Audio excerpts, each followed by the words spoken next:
Hey guys, my name is Marta, welcome to my channel, and today I'm going to be talking about Transcendent Kingdom by Yaa Gyasi. This is Yaa Gyasi's most recent novel, her debut and most famous one being Homegoing, a book that I haven't read yet but that I am very excited to get to.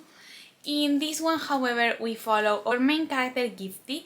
who is getting her PhD in science and who is at the same time living with her depressed mom. The book deals with her struggle with faith as well as how they are related to her scientific investigations, as well as with other topics such as race, depression, migration, as well as drugs and family in general. This is a very short book that reads really quick because it has pretty short chapters, and it has two different timelines that are intertwined. One of them is in the present and the other one deals with our main character's childhood when he was growing up in Alabama and the different challenges he had to face that impacted the way he views the world and the way he perceives God at the present moment, as well as with the way he was raised by her mom. It is a very sad and quiet book that mostly takes place in our main character's laboratory because it's from there that he is remembering her past, I think. Our main character doesn't speak with many people. It's a book that deals with loss because our main character lost her brother, as we get to know from the very beginning, and with how that loss affects one's entire way of perceiving the world.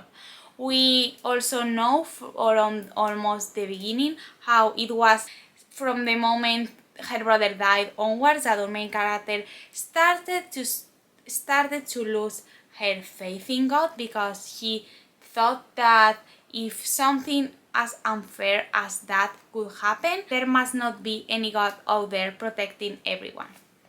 It's a book that also deals with religion in terms of how people find solace in it, I would say, because our main character's mom was always this very religious person that when he migrated from Ghana, she instantly found a community at the local church, and it was there where he felt the most safe and the most at home. On a similar note, the book deals with how migrating was such a hard experience for some of the characters, especially for our main character's dad, who did something not very nice when he abandoned their family, but despite that, that shows how difficult it was to change one's location completely, and that displacement came alongside losing a part of oneself. Changing a bit of topic, our main character's brother died from drug addiction, from an overdose, so that is something else that the book deals with. The book deals with the struggles and the shame that come with drug addiction. You really get to see how the family was trying to hide what was happening to this kid, and how that did not only affect him physically and psychologically, but also the rest of her family. It's a book that then deals with a very peculiar family dynamics because, as our main character says from the very beginning, it's a family that started as a family of 4, but then became 3, and finally it was only 2, our main character and her depressed mom, who is a very silent character that is at the same time present for almost the entirety of the book. As I mentioned, the book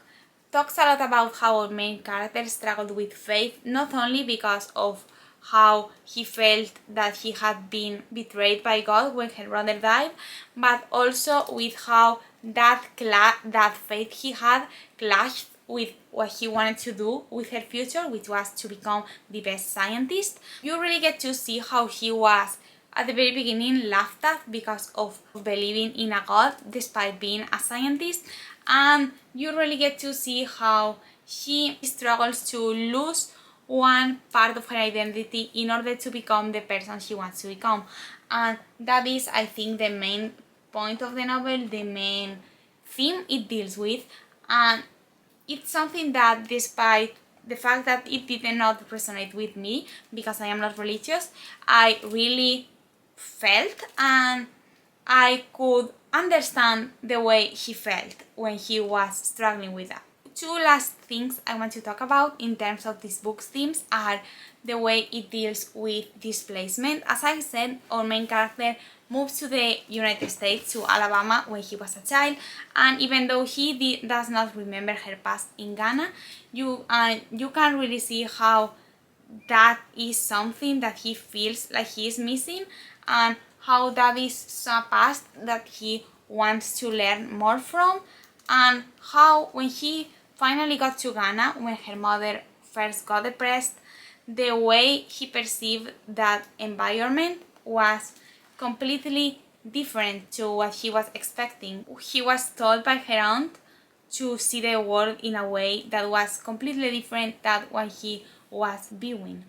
Also, then you can see how her mother, by not wanting to tell her much about her past in Ghana, her mother is wanting her to be seen as an American and not as a migrant, or at least that's how I interpreted it. So she wants to create an entire new identity for her daughter, and that is something that also I think happens when our main character moves to California to study, because she says that by moving he wanted to forget her past in Alabama, which for her meant forgetting about the loss of her brother that he suffered when he was a child living there. And that entire migration identity concept is something that I think it's very interestingly explored in the book, and it's something that I am interested in reading more about. And last theme I want to talk about is depression. The book really shows how depression is not only a challenge for the person that is suffering it, which of course is. You really get to see how her mom is very affected by everything that has happened, but also how it affects our main character, how it affects the way he lives, and how he does her best to help her mom. And I think that is something that was very sweetly depicted, especially, and I might get into spoilers now, so skip until the spoiler sign is not on the screen anymore. On that scene where he starts reading the Bible to her mom, I think that was a very sweet, beautiful scene that did not only show the bond that the two women have, but that also showed the redemption, I would say, that our main character Gifty felt when he finally realized that he could be religious and a scientist at the same time. Changing a bit from the themes to the characters, I am not going to talk much about them because I have already said quite a lot, I think, but overall I think the characters were very well constructed. You could really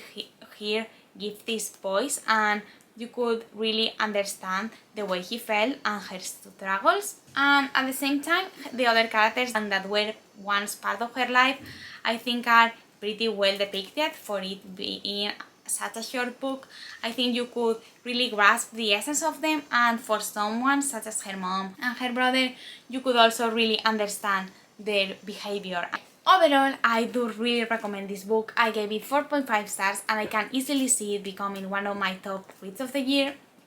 It's a very beautiful, sad book, as I said, that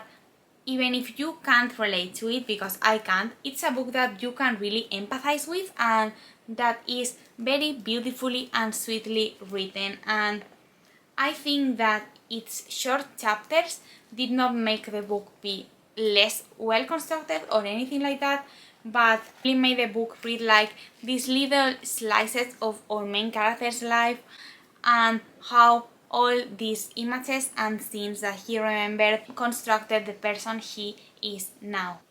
And I think those little scenes could also easily relate to our main character's job with the mice. The same way he spent just a few moments supervising them was, in a way, or at least I saw it that way, very similar to her remembering these little snippets of her life. So that was all for today. Comment down below if you read Transcendent Kingdom or Homegoing and what were your thoughts on them. Subscribe to my channel if you want to see more from me. Give this video a like if you enjoyed it, and I hope your day is going amazing, and I will see you in my next video. Bye!